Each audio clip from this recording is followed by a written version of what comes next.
Hello दोस्तों, एक बार फिर से बहुत बहुत स्वागत है हमारे यूट्यूब चैनल RK ITI में। तो दोस्तों, जैसा कि आप लोग जान रहे हैं, इलेक्ट्रीशियन थ्योरी यानी ITI फर्स्ट ईयर एग्ज़ाम के लिए इलेक्ट्रीशियन थ्योरी का फाउंडेशन क्लास चला रहे हैं दोस्तों। तो आज इसका क्लास 8वां होने वाला है। तो दोस्तों, इसमें हम जो चैप्टर करा रहे हैं वह कंडक्टर, इंसुलेटर एंड सेमीकंडक्टर करा रहे हैं। जो आज का लेक्चर होने वाला है वह स्पेशली सेमीकंडक्टर के बारे में होने वाला है। प्लस दोस्तों, इस चैप्टर का कंप्लीट हो जाएगा, इसके बाद इसका हम न्यूमेरिकल प्लस ऑब्जेक्टिव क्वेश्चन देख लेंगे जो एग्ज़ाम के लिए बहुत इंपॉर्टेंट होने वाला है। ओके, यह पार्ट 3 होगा। इससे पहले पार्ट 1 और पार्ट 2 यानी कंडक्टर और इंसुलेटर का हम अपलोड कर दिए हैं। तो आप लोग नहीं देखे हैं तो वीडियो के प्लेलिस्ट में जाके वहाँ से आप लोग ज़रूर देख लीजिएगा, या फिर डिस्क्रिप्शन में लिंक लगा देंगे, वहाँ से देख लीजिएगा। दोस्तों, आप लोग अगर ITI का अच्छे से प्रिपेयर करना चाहते हैं तो चैनल से ज़रूर जुड़ जाइए, सब्सक्राइब जरूर कर लीजिए। बहुत सारे ITI स्टूडेंट इससे लाभ उठाए दिए हैं और रिसेंटली में रिजल्ट आया है, अच्छा उनका रिजल्ट देखने को मिला है। ओके दोस्तों, तो वीडियो को ज़्यादा से ज़्यादा आप लोग शेयर कर दीजिएगा। देखिए, अर्धचालक यानी सेमी कंडक्टर। दोस्तों, अर्धचालक क्या होते हैं? देखिए, एक होता है कंडक्टर और एक होता है इंसुलेटर। तो दोस्तों, जो कंडक्टर होता है यानी जो चालक होता है, तो चालक में विद्युत धारा बहुत अच्छे से प्रवाहित होती है, ठीक है, बहुत अच्छे से प्रवाहित होती है।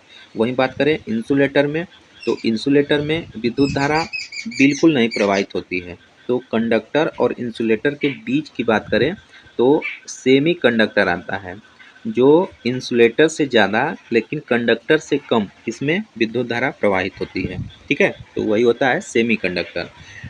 सेमी कंडक्टर में दोस्तों फेमस है जर्मेनियम आपका और सिलिकॉन, ठीक है, जिसके बाहरी कक्षा में 4 इलेक्ट्रॉन मुक्त इलेक्ट्रॉन होते हैं, याद रखेंगे, ठीक है।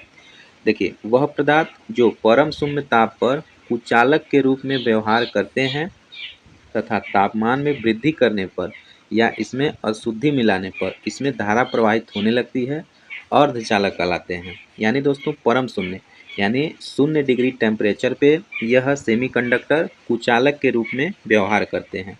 लेकिन जैसे हम टेम्परेचर की वृद्धि कर देते हैं या इसमें इम्प्योरिटी मिला देते हैं, यानी अशुद्धि का मतलब या तो पेंटावैलेंट मिलाते हैं यानी पंच संयोजी मिलाते हैं तत्व, या ट्राईवैलेंट यानी 3 संयुक्त तत्व मिलाते हैं, तो इसकी चालकता और बढ़ जाती है यानी धारा प्रवाहित होने लगती है, उसी को अर्धचालक कहते हैं, ठीक है।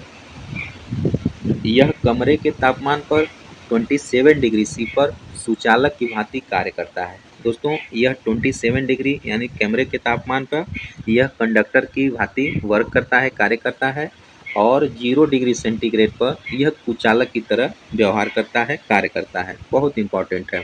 यानी जो सेमीकंडक्टर होता है कमरे के तापमान पर एक कंडक्टर की भांति वर्क करता है, ठीक है, लेकिन 0 डिग्री C यानी बिल्कुल टेम्परेचर नहीं है, 0 डिग्री C पे यह कुचालक की भांति कार्य करेगा, ठीक है, याद रखेंगे।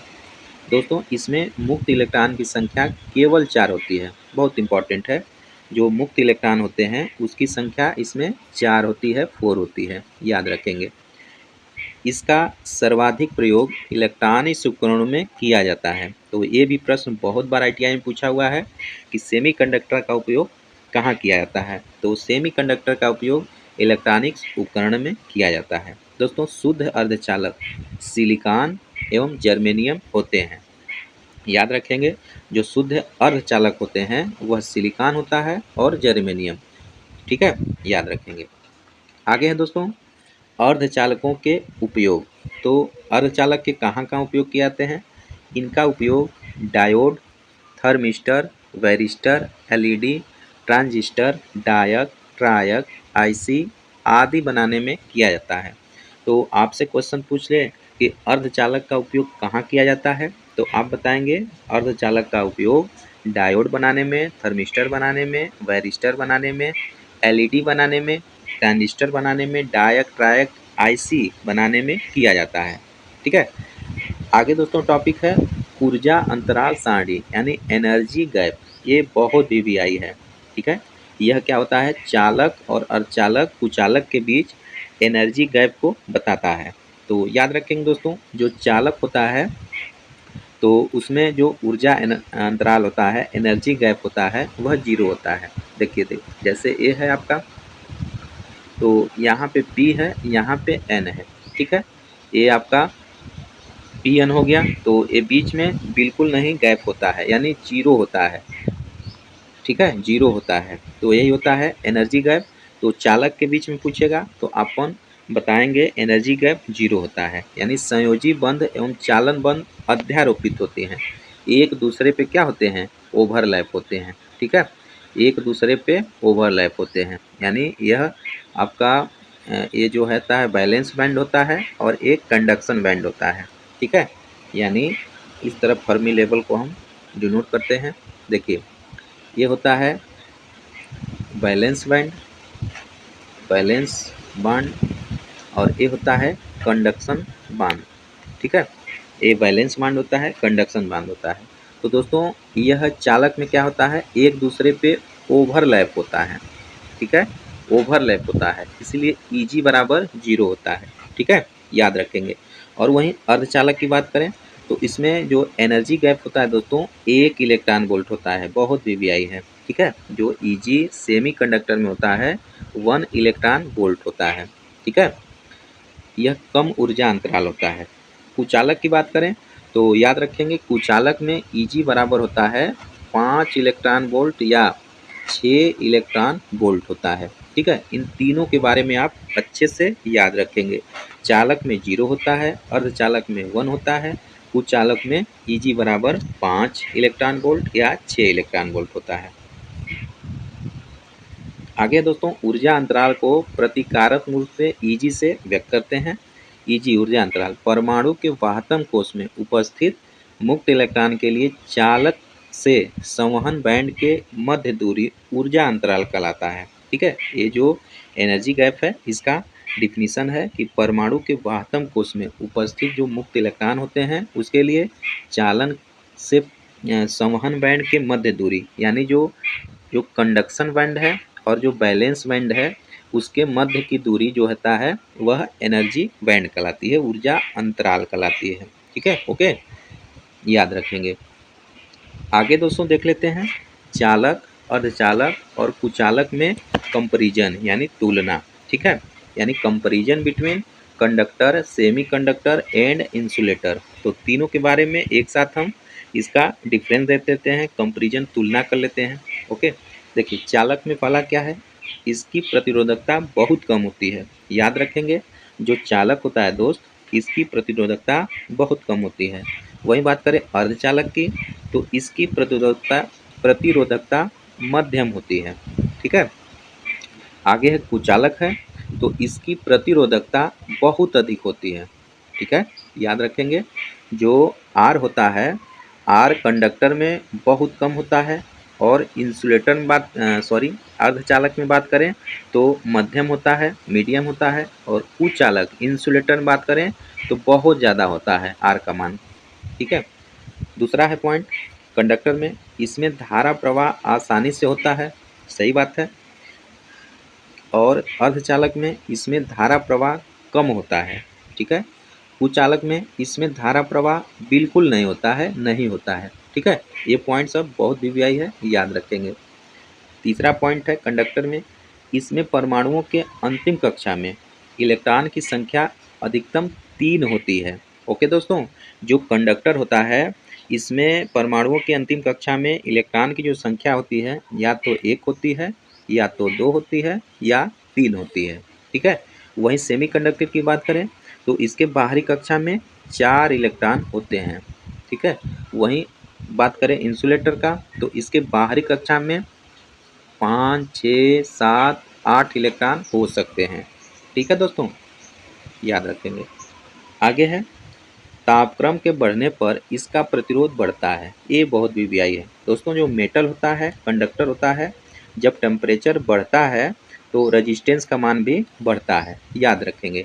वहीं सेमीकंडक्टर की बात करें तो जब टेम्परेचर को हम बढ़ाते हैं तो रेजिस्टेंस का मान कम होता है। सेमी कंडक्टर में तापमान के बढ़ने पर इसका प्रतिरोध कम होता है। देन इंसुलेटर में भी टेम्परेचर को बढ़ाते हैं तो रेजिस्टेंस का मान कम होता है।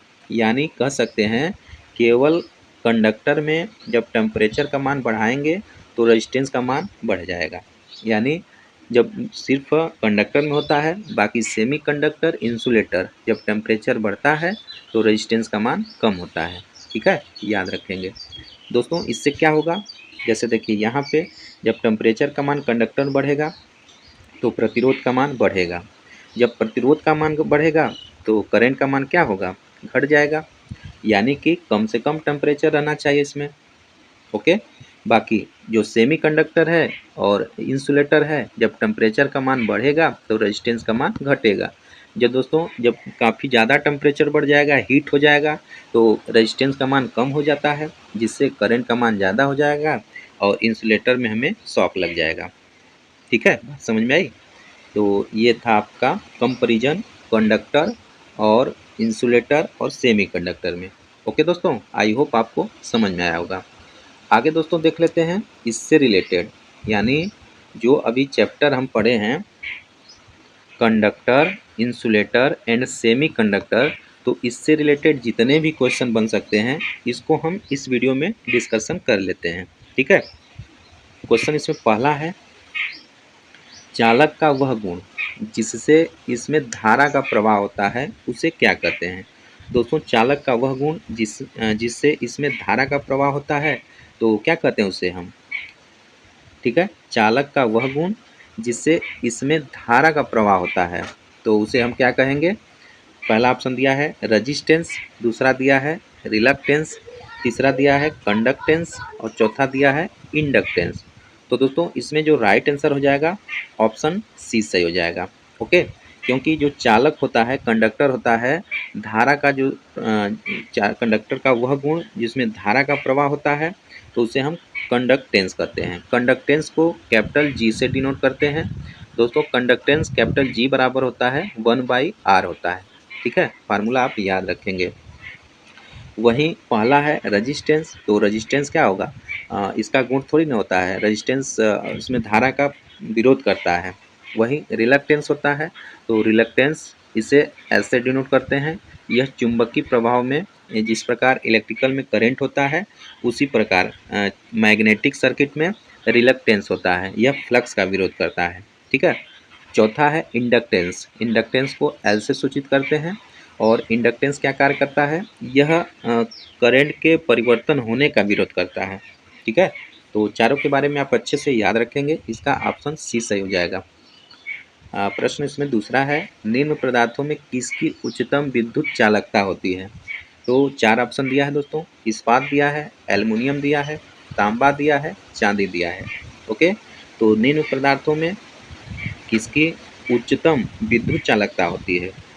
तो दोस्तों इस ऑप्शन में तांबा दिया है, चांदी दिया है। ठीक है, तो आपका राइट आंसर क्या हो जाएगा, ऑप्शन डी हो जाएगा, क्योंकि जो उच्चतम विद्युत चालकता होती है वह चांदी में होती है। ठीक है, पहला पे चांदी आएगा, देन दूसरा पे आपका कॉपर आएगा। ठीक है, कॉपर आएगा और तीसरा पे एल्युमिनियम आएगा।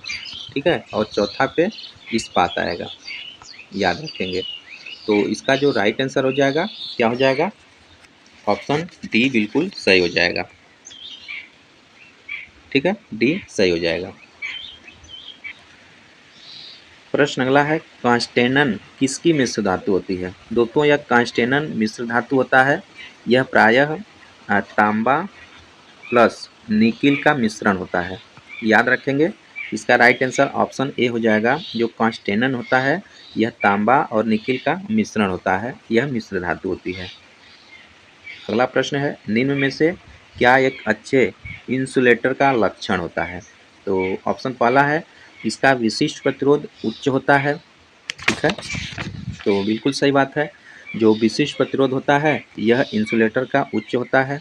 ऑप्शन दूसरा है, इसका डाइलेक्ट्रिक बल कम होता है, गलत होता है। इसका जो इंसुलेटर होता है दोस्त, उसका जो परावैद्युतांत होता है डाइलेक्ट्रिक बल अधिक होता है, कम नहीं होता है। तीसरा है, इसका विशिष्ट प्रतिरोध कम होता है, यह भी गलत है, इसका विशिष्ट प्रतिरोध अधिक होना चाहिए। चौथा ऑप्शन है इसका परावैद्युतांक डाइलेक्ट्रिक बल शून्य होता है, तो यह भी गलत है क्योंकि डाइलेक्ट्रिक बल ज़्यादा होता है इंसुलेटर का। तो दोस्तों 4 ऑप्शन में से ऑप्शन पहला इसका सही हो जाएगा। जो अच्छे इंसुलेटर होते हैं उनका विशिष्ट प्रतिरोध उच्च होता है, ज़्यादा होता है।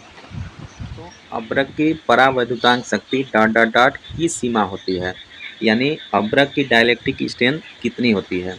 30 से 50 केवी पर एमएम। डाइलेक्ट्रिक शक्ति का मात्रक किलो वोल्ट पर एमएम होता है, यानी 10 से 16, 8 से 12 और 20 से 60।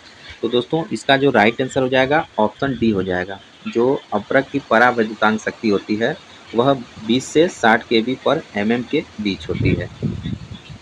अगला प्रश्न है निम्नलिखित में से कौन सी विशेषता इंसुलेटर सामग्री के लिए सबसे उपयुक्त है? ऑप्शन पहला है कम डाइलेक्ट्रिक स्ट्रेंथ, तो ये पहले काट देंगे। दूसरा अच्छी करंट चालकता, तो इसको भी काट देंगे, करंट चालकता बिल्कुल नहीं इसमें प्रभावित होती है। तीसरा अच्छी यांत्रिक शक्ति, तो ये सही है। चौथा है कम गलनांक, तो यह भी गलत है। दोस्तों ऑप्शन इसका सी सही हो जाएगा। जो इंसुलेटर की विशेषता होनी चाहिए अच्छी यांत्रिक शक्ति होनी चाहिए, ऑप्शन सी सही हो जाएगा। अगला प्रश्न है निम्नलिखित में से कौन सा एक इंसुलेटिंग पदार्थ है? तो कॉपर, स्वर्ण, चांदी, पेपर, तो क्या है? कॉपर आपका कंडक्टर है, स्वर्ण यानी गोल्ड भी आपका कंडक्टर है, चांदी यह भी कंडक्टर है, पेपर आपका इंसुलेटर है, तो यही ऑप्शन हो जाएगा सही। राइट आंसर ऑप्शन डी हो जाएगा। आगे है वर्ग बी इंसुलेटर किस अधिकतम तापमान का सामना कर सकते हैं? तो दोस्तों हम थ्योरी में आपको ऑलरेडी करा चुके हैं। इब Y A E B F H C, ठीक है, कराए हुए हैं। तो इसका क्या होता है 90 होता है और इसका होता है 110 होता है, ठीक है, 110 हो जाता है। उसके बाद क्या होता है 110 के बाद फिर 100 आपका 110 नहीं 105 होता है ए का। ई का कितना होता है 120 होता है। और देन बी का कितना होता है इसका 130 होता है। और बी के बाद एफ का आपका 155 और एच का 180 और सी का 180 के ऊपर यानी 200, 220, 250 होता है। तो दोस्तों इस ट्रिक के माध्यम से आप याद रख लेंगे, ठीक है। E B F S C इधर 90, 105, 120, 130, 155, 180, 180 से ऊपर। तो इसमें वर्ग बी पूछा है, तो वर्ग बी देख लेते हैं। वर्ग बी का कितना है 130 है, ठीक है, 130 है वर्ग बी में, तो यही आपका ऑप्शन हो जाएगा। वर्ग बी पूछा है तो 130 डिग्री सी इतना सामना कर सकता है टेम्परेचर का। आगे पूछा है वर्ग ए रोधक के लिए अधिकतम सुरक्षित तापमान, तो वर्ग ए के लिए दोस्तों 105 हो जाएगा, ठीक है, 105 हो जाएगा, तो ऑप्शन सी सही हो जाएगा। वर्ग ए के लिए 105 हो जाएगा। क्लास ई दिया है, तो क्लास ई क्या होता है क्लास ई के लिए वाई ए ई बी, तो 90 हो गया, 105 हो गया। देन उसके बाद क्या होता है 105 हो गया और 105 के बाद क्या हो जाएगा 120 हो जाएगा, 105 के बाद 120, तो क्लास ई के लिए क्या हो जाएगा 120। अधिकतम टेम्परेचर कितना हो जाएगा सर सकता है 120, ठीक है। दोस्तों ये सब आपका थ्योरी में कंप्लीट करा चुके हैं, तो आप लोग इस थ्योरी वाले सेशन को जरूर देख लेंगे ताकि ये सब न्यूमेरिकल आपको ऑब्जेक्टिव क्वेश्चन प्रैक्टिस करने में बहुत ही आसानी हो जाएगा। आगे है दोस्तों कपास, रेशम, कागज जैसे रोधक पदार्थ बिना अंतर्भरण यानी इम्प्रेगेशन के लिए किस श्रेणी में रखे जाएंगे? तो कपास, रेशम, कागज की बात है, तो दोस्तों यह आपका क्लास वाई में रखे जाएंगे, ठीक है, क्लास वाई में सब रखे जाएंगे, याद रखेंगे। आगे है प्रश्न सबसे अधिक कुचालक है कांच है, पोर्सिलीन है, खनिज तेल है, शुष्क हवा है? तो दोस्तों सबसे अधिक जो इंसुलेटर है यह क्या होता है शुष्क हवा होता है, सबसे अच्छा होता है, ओके, तो इसका ऑप्शन डी से हो जाएगा। आगे है चांदी का परमाणु क्रमांक, तो चांदी का परमाणु क्रमांक आप याद रखेंगे 47 होता है, ठीक है, चांदी का जो परमाणु क्रमांक होता है वह 47 होता है। बाकी कापर का 29 होता है, इसका जो 29 है यह कापर का होता है, याद रखेंगे। आगे है प्रश्न, तापमान बढ़ाने पर कार्बन की चालकता। तो याद रखेंगे दोस्तों, कार्बन एक इंसुलेटर मटेरियल है। तो जैसे हम टेम्परेचर बढ़ाएंगे, लेकिन जो कार्बन होता है इसका इंसुलेटर होता है, लेकिन प्रॉपर्टीज इसका उल्टा होता है। ठीक है, जो तापमान हम टेम्परेचर बढ़ाएंगे तो कार्बन कार्बन की चालकता भी बढ़ती है इसमें।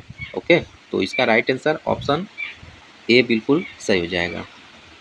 आगे है एस्बेस्टस का मुख्य गुण है। तो एस्बेस्टस का मुख्य गुण क्या होता है? अग्निरोधी होता है। एस्बेस्टस जो होता है अग्निरोधी होता है, यानी अग्नि से उसके प्रभाव बिल्कुल नहीं पड़ता है। अगला प्रश्न है, एक कुचालक पदार्थ का मूल गुण होना चाहिए, क्या होना चाहिए? निम्न बोल्टता, उच्च परावैद्युतांक शक्ति, कम शिथिलता, जल स्लेह। दोस्तों, एक अच्छे कुचालक का जो गुण होता है उसका उच्च परावैद्युतांक शक्ति होना चाहिए। ठीक है, इसका मात्रक kV पर mm होता है। राइट आंसर ऑप्शन बी सही हो जाएगा। आगे है, कौन सा कुचालक पदार्थ खराब होने से पहले सबसे कम वोल्टेज को सहन करेगा? रबड़, कांच, फाइबर, कागज। तो दोस्तों, जिसको कांच होता है तो यह कुचालक पदार्थ होता है जो खराब होने से पहले सबसे कम वोल्टेज को सहन करेगा। कौन? कागज। ऑप्शन डी सही हो जाएगा। प्रश्न अगला है, धातुओं का वह गुण जिसके कारण उसे तारों के रूप में खींचा जा सके वह कहलाता है। तो क्या कहते हैं? तन्यता, आघातवर्धनीयता, विसर्पण, प्रत्यास्थता। तो दोस्तों, हम उसे क्या कहते हैं? तन्यता यानी डक्टाइल कहते हैं। धातुओं का वह गुण जिसके कारण तारों के रूप में खींचा जा सकता है उसको हम तन्यता कहते हैं। ऑप्शन ए सही हो जाएगा। अगला प्रश्न है, इसमें से सबसे अधिक चालक है। तो सबसे अधिक चालक कौन सा होता है? सभी को मालूम है, चांदी होता है। ठीक है। अगला प्रश्न है, कौन सा वर्ग इंसुलेटर पदार्थ अधिकतम तापमान सह सकता है? तो दोस्तों, लास्ट में कौन है? Y, A, E, B, F, H, सी। तो सबसे लास्ट में सी है, तो इसलिए इसका राइट आंसर ऑप्शन सी हो जाएगा। जो सी वर्ग है वह अधिकतम तापमान सह सकता है। ऑप्शन ए से हो जाएगा। अगला प्रश्न है, किसी चालक सामग्री यानी कंडक्टिंग को गर्म करने से उसकी चालकता। जो दोस्तों कंडक्टर है तो यानी चालक है, चालक को जब गर्म करेंगे तो रेजिस्टेंस उसकी जो चालकता होती है सी। ठीक है, चालकता में क्या होगा परिवर्तन? तो कम होता है। ओके, क्योंकि कम क्यों होता है? तो देखिए, टेम्परेचर जब बढ़ता है तो रेजिस्टेंस का मान भी बढ़ता है। तो दोस्तों, जब रेजिस्टेंस का मान बढ़ेगा तो करंट का मान कम होगा। जब करंट का मान कम होगा तो यहाँ पे चालकता यानी जी का मान भी कम होगा। या आप जो कंडक्टेंस होता है इसका फार्मूला होता है 1/R। तो दोस्तों, जब हम टेम्परेचर बढ़ाएंगे तो रेजिस्टेंस का मान बढ़ेगा, तो रेजिस्टेंस का मान बढ़ेगा तो कंडक्टेंस का मान कम हो जाएगा। तो यही होता है, कंडक्टिविटी को गर्म करने से उसकी चालकता क्या होगी? कम हो जाएगी। तो राइट आंसर ऑप्शन बी सही हो जाएगा। अगला प्रश्न है, इंसुलेटिंग सामग्री प्रतिरोध होता है। ठीक है, इंसुलेटिंग सामग्री का प्रतिरोध होता है। कैसा प्रतिरोध होता है? प्रतिरोधकता के समानुपाती होता है, यानी प्रतिरोधकता के समानुपाती होता है। तापमान पर निर्भर करता है, तापमान पर निर्भर नहीं करता है, उपयुक्त में से कोई नहीं। तो दोस्तों, इसका राइट आंसर ऑप्शन ए हो जाएगा। जो इंसुलेटिंग सामग्री होता है उसका प्रतिरोध प्रतिरोधकता के समानुपाती होता है। ठीक है। अगला प्रश्न है, विद्युत रोधन सामग्री पर नमी का निम्नलिखित प्रभाव होता है। तो विद्युत सामग्री पर नमी का क्या प्रभाव होता है? पहला, विद्युत रोधन प्रतिरोध में वृद्धि होती है। दूसरा, परावैद्युतांक सामर्थ्य में वृद्धि होती है। तीसरा है परावैद्युतांक हानि में वृद्धि होती है। परावैद्युतांक स्थिरांक में कमी होती है। तो दोस्तों, जो इंसुलेटिंग मटेरियल होता है वह नमी उस पर जब पड़ता है तो परावैद्युतांक स्थिरांक में कमी आती है। ओके, इसका राइट आंसर ऑप्शन डी सही हो जाएगा। अगला प्रश्न है, पीतल निम्नलिखित की एक मिश्र धातु है। तो ये इम्पॉर्टेंट होता है क्वेश्चन है। पीतल दोस्तों किसकी मिश्र धातु होती है? तो याद रखेंगे, कापर प्लस जिंक की मिश्र धातु होती है। कौन? पीतल। ठीक है, हमारे जो विद्युत में कॉन्टेक्टर होते हैं, यानी पिन सॉकेट जो 1 वे 2 वे स्विच के होते हैं, उसके जो कॉन्टेक्ट होते हैं, सॉकेट उसका पिन होता है, यह कॉपर और जिंक का मिश्र धातु पीतल से बनता है, याद रखेंगे। आगे है दोस्तों प्रश्न, कुचालकों के लिए ऊर्जा बैंड अंतराल का आकार dot dot dot electron volt के समीप होता है। तो 1 2 2 3 ग्रेटर देन 5 लेस देन 1। तो इसका बताए हैं थ्योरी में, ऑप्शन सी सही हो जाएगा। जो इंसुलेटर होता है वह ग्रेटर देन 5 के होता है। अगला प्रश्न है, अर्धचालक के लिए ऊर्जा बैंड अंतराल का आकार डैश इलेक्ट्रॉन वोल्ट के परिसीमा में होता है। तो दोस्तों जो अर्धचालक होता है, तो अर्धचालक के लिए क्या होता है, 1 या 2 होता है, स्पेशली 2 होता है, ठीक है, सॉरी 1 या 2 होता है। ये किसके लिए, अर्धचालक के लिए होता है, 1 या 2, याद रखेंगे। चालक के लिए ऊर्जा बैंड अंतराल, तो चालक के लिए क्या होता है, 0 ईवी होता है, 0 इलेक्ट्रॉन वोल्ट होता है, ऑप्शन ए सही हो जाएगा। इन तीनों के बारे में हम बता दिए हैं। चालक के लिए आप याद रखेंगे 0, और इंसुलेटर के लिए अर्धचालक के लिए 1 या 2, और इंसुलेटर के लिए ग्रेटर देन 5 के ऊपर होता है। अगला प्रश्न है और आज का लास्ट प्रश्न होगा, यदि किसी मिश्रित धातु में टीन की मात्रा अधिक रखी जाती है तो क्या होगा, मिश्रित धातु मुलायम बनेगी, मिश्रित धातु में टीन की मात्रा से कोई प्रभाव नहीं पड़ेगा, मिश्रित धातु में कठोरता आएगी, इनमें से कोई नहीं। तो दोस्तों इसका जो राइट आंसर हो जाएगा, क्या हो जाएगा, ऑप्शन ए से हो जाएगा, यानी मिश्रित धातु मुलायम बनेगी। अगर टीन की मात्रा मिला देंगे तो मिश्रित धातु मुलायम बन जाएगी, ठीक है। और 2 प्रश्न है दोस्तों, किसी लचीले केबल के लिए सबसे उपयुक्त अचालक पदार्थ है। तो लचीले केबल के लिए सबसे उपयुक्त जो दोस्तों होता है वह पीवीसी होता है, ठीक है, पॉलीविनाइल क्लोराइड होता है, सबसे उपयुक्त अचालक पदार्थ होता है। तो इसका राइट आंसर ऑप्शन डी सही हो जाएगा, यानी पॉलीविनाइल क्लोराइड होता है। अगला प्रश्न है, वाह अर्धचालक हेतु फर्मी स्तर निर्भर करता है। तो दोस्तों जो फर्मी लेवल होता है दाता तत्व पे यानी डोनर पे निर्भर करता है, और शुद्धि सांद्रण पे निर्भर करता है, टेम्परेचर यानी उपयुक्त सभी जो फर्मी लेवल होता है वह तीनों पे डिपेंड करता है, याद रखेंगे दोस्तों, यही फर्मी लेवल होता है। ये जो इधर आपका कंडक्शन बैंड होता है या वैलेंस बैंड होता है, इसके बीच में यही फर्मी लेवल होता है। तो यह दाता तत्व पे, अशुद्धि सांद्रण पे और ताप, इन तीनों पे डिपेंड करता है। तो इसका राइट आंसर ऑप्शन डी सही हो जाएगा। ओके दोस्तों, तो यह चैप्टर और एमसीक्यू क्वेश्चन कंप्लीट हुआ। तो वीडियो आपको कैसा लगा हमें कमेंट बॉक्स में ज़रूर बताइएगा। दोस्तों चैनल पे नए हैं तो सब्सक्राइब जरूर कर लीजिएगा। आईटीआई का फाउंडेशन क्लास पूरी तरह से फ्री ऑफ कॉस्ट चल रहा है, तो आप लोग जल्दी से जुड़ के सेशन का लाभ उठाइए, और आगे जो भी चैप्टर आएगा उसका भी थ्योरी कराएंगे, देन उसके बाद एमसीक्यू क्वेश्चन का प्रैक्टिस कराएंगे। तो जुड़े रहिए, बने रहिए हमारे चैनल के साथ। चैनल पे नए हैं तो सब्सक्राइब जरूर कर लीजिएगा, और ज़्यादा से ज़्यादा अपने दोस्त फ्रेंड सर्किल में फॉरवर्ड करिएगा। मिलते हैं नेक्स्ट वीडियो में, तब तक के लिए नमस्कार।